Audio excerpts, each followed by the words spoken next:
Se a Adriana conseguir aqui acessar de novo, ela entra com a gente.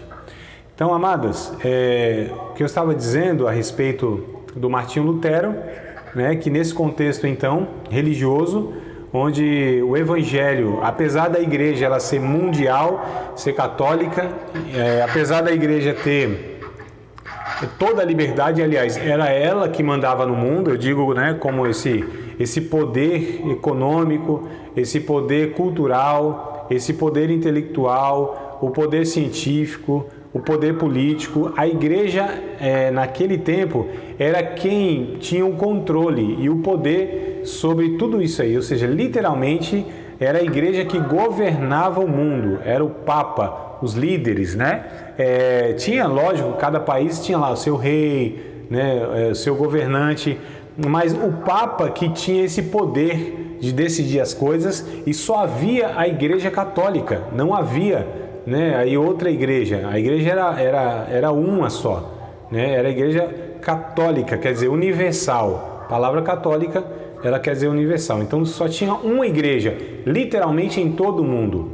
Claro que já havia o islamismo, né? Já havia outras religiões, mas era uma coisa muito insignificante perto do que era a Igreja Católica. A população mundial majoritariamente era cristão, né? Católico, cristão, tá? Mas apesar de tudo isso, toda a liberdade, todo o recurso, eles não pregavam o Evangelho.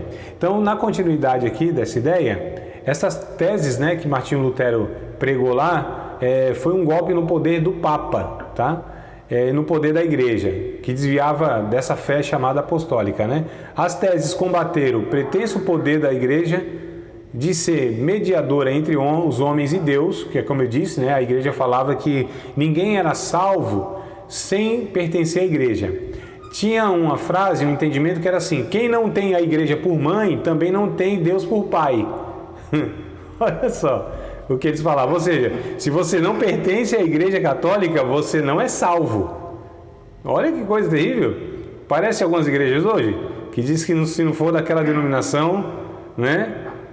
Então, olha só, então vamos ver se não tem alguma coisa parecida, alguma doidura dessa na cabeça de alguns aí. Então, Martinho Lutero combateu isso, né? Essa mediação da Igreja Católica, isso aí estava errado, e vendendo perdão dos pecados, combateu isso. Aí, claro, foi excomungado porque ele foi chamado pelo Papa para... Aliás, antes disso, amados, ele foi até Roma, né? Ele foi até Roma, e quando viu aquela basílica, aquela suntuosidade, aqueles cardeais, o Papa vivendo no luxo, porque o Martinho Lutero ele era muito inocente, muito puro nesse sentido, achava que o Papa era um santo homem de Deus, como todos achavam, né? Era um santo homem de Deus, aquela coisa toda. Mas quando viu tudo aquilo lá, irmãos, aquela máquina religiosa, né? Aquela suntuosidade, né? Aquele luxo que aqueles homens viviam, ele falou, não, tá tudo errado aqui. Então ele voltou dessa visita a Roma aí frustrado mesmo, né? E ainda mais se deparou com o Evangelho e pronto. Aí começou a denunciar todo esse desvio. Então, sempre eu vou fazer a comparação. Hoje também a gente percebe que alguns líderes religiosos, né, sejam eles evangélicos ou não, vivem muitas vezes em um padrão que é incompatível, tá? Então, só para a gente avaliar isso aí também. E aí o Papa, né, chamou ele para se retratar diante de um concílio, para ele desfalar tudo. Ele falar que ele estava enganado, que ele teria que voltar atrás de tudo aquilo, ele não seria excomungado, né? Aí foi chamado lá no ano 1521, ou seja, 4 anos depois da Reforma Protestante, foi 1517, né? Então em 1521, em Worms, né, na cidade lá, teve lá a chamada Dieta de Worms, onde foi reunido aí esses nobres líderes lá e chamaram Martinho Lutero sob ameaça de morte, porque se ele não se retratasse, iam matá-lo, iam jogar na fogueira ele, como fizeram com os outros, né? Com John Hus, Savonarola e com outros mais. Então a igreja, assim, não concorda com a gente, tá falando contra a gente, vamos matar, literalmente. É que hoje se mata de outras formas, né? A religião. Mas vamos lá. Então, sob ameaça de morte, ele defendeu sua fé diante do imperador, dos líderes lá, né? Que era chamado do clero, dos nobres, dos condes e dos embaixadores. Então, ele foi convidado a se retratar de suas obras, né, daquele que ele estava escrevendo, E ele disse: não vou me retratar. Ele disse o seguinte: a menos que vocês me convençam pelas Escrituras que eu estou errado, não vou me retratar, pois não é lícito a um homem agir contra a sua consciência. Aqui me afirmo, aqui me estabeleço e que Deus me ajude. Então essa foi a resposta do Martinho Lutero lá. Então, ao sair daquela reunião, daquele concílio, Lutero foi raptado pelos seus aliados e levado para um castelo. Olha que coisa interessante. Onde ficou mais de 10 anos, atrás lá de uma escrivania, trabalhando durante a tradução do Novo Testamento para a língua alemã. Então, quando ele saiu de lá, porque iam matá-lo, né? Forjaram um sequestro, né? Como se algum dos inimigos tivesse sequestrado ele, mas foram os aliados dele. Já tinham pessoas que estavam ali seguindo ele, né? Nesse sentido, que abraçaram as Escrituras, a pregação e o ensino dele. E forjaram um rapto, um sequestro, e esconderam ele lá na casa de um certo rei, não me lembro ao certo o nome dele agora, e ele ficou lá 10 anos, disfarçado, mudou de nome, e nesse tempo foi traduzindo a Bíblia do latim para a língua do povo, para o alemão. Amadas, eu percebo aqui, em todos esses movimentos, em todos esses séculos aí, né, a gente percebe que sempre esses homens entendem que o caminho para estar corrigindo esses desvios e esses descaminhos, 100% das vezes, é ensinar as Escrituras, é colocar as Escrituras em contato com o povo, é que o povo conheça a Bíblia Sagrada. Olha só, então todos esses homens entenderam isso sempre, e hoje não é diferente. Eu acredito, particularmente, inclusive, que para a nossa situação que a gente vive no nosso país, eu estou falando na questão do âmbito de corrigir todos esses descaminhos aí, né, doutrinários das igrejas, é ensino bíblico, é colocar o povo em contato com a Bíblia. E aí, quando começa-se a estudar a Bíblia, aí as pessoas vão percebendo quantas coisas equivocadas, quantas coisas que não têm sentido, quantas coisas que não têm nada a ver com o Evangelho de Jesus e estão dentro das nossas igrejas. É por isso que quem estuda a Bíblia, quem conhece a Bíblia, não é enganado, não é manipulado, amadurece na fé, não aceita qualquer coisa, porque só aceita o Evangelho, né? Alguns até pentecostais, dos quais eu também sou um, é que eu sou moderado, né? Bebo com moderação do Espírito. Então, fala assim, quando a gente estuda e se esfria, apaga o fogo. Não.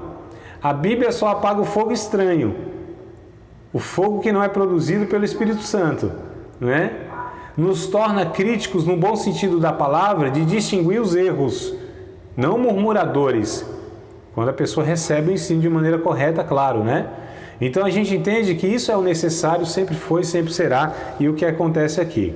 Então, a partir daí, o Evangelho passou a ser pregado na língua do povo, que não era antes, né? Como eu disse, aí fala assim, André, mas Wycliffe lá no século passado não traduziu para o inglês? Sim, traduziu para o inglês lá na Inglaterra. Não houve essa propagação como aqui houve, né? Então, em Martinho Lutero, isso se espalha mesmo. Vai se espalhando por toda a Europa, né? Inclusive chega no Brasil. Inclusive a gente vai ver mais para frente, se não me falha a memória, foi Calvino, na época de Calvino, algumas décadas para frente, alguns missionários são enviados para o Brasil a partir também dessa reforma, né?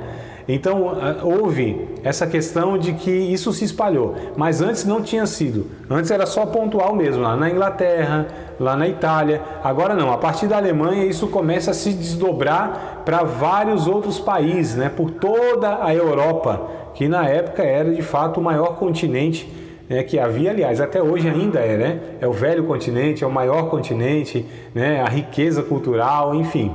E acontece isso então, a partir daí o Evangelho passou a ser pregado na língua do povo, nos púlpitos, nos bancos das igrejas, havia cópias de Bíblia traduzida, né, por Lutero, cantava-se por toda a Alemanha hinos evangélicos, salmos, muitos dos quais escritos pelo próprio Lutero. Dentre eles destacava-se a Marselhesa e o Castelo Forte. Hoje eu pensei em mandar para vocês, mas eu vou mandar ainda no grupo, tá? O hino dele mais conhecido, Castelo Forte é o nosso Deus, né? Algumas igrejas mais tradicionais aí cantam. Castelo Forte, ele compôs esse hino aí.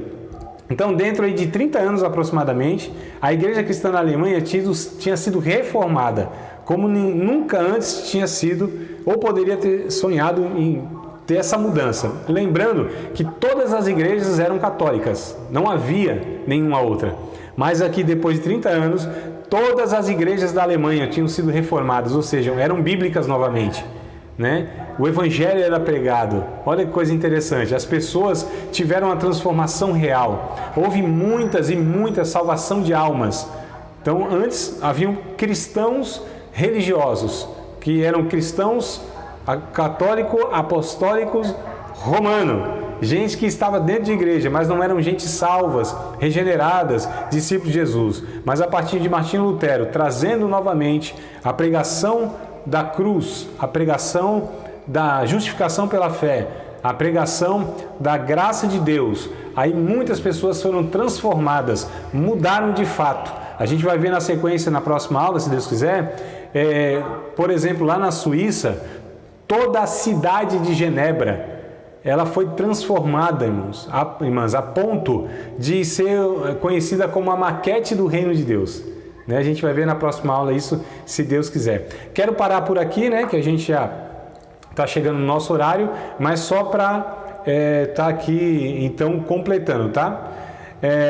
Os abundantes escritos de Lutero, porque ele traduziu a Bíblia e escrevia um monte de, as suas pregações, e era expositivo, ele ensinava e escrevia vários folhetos, né?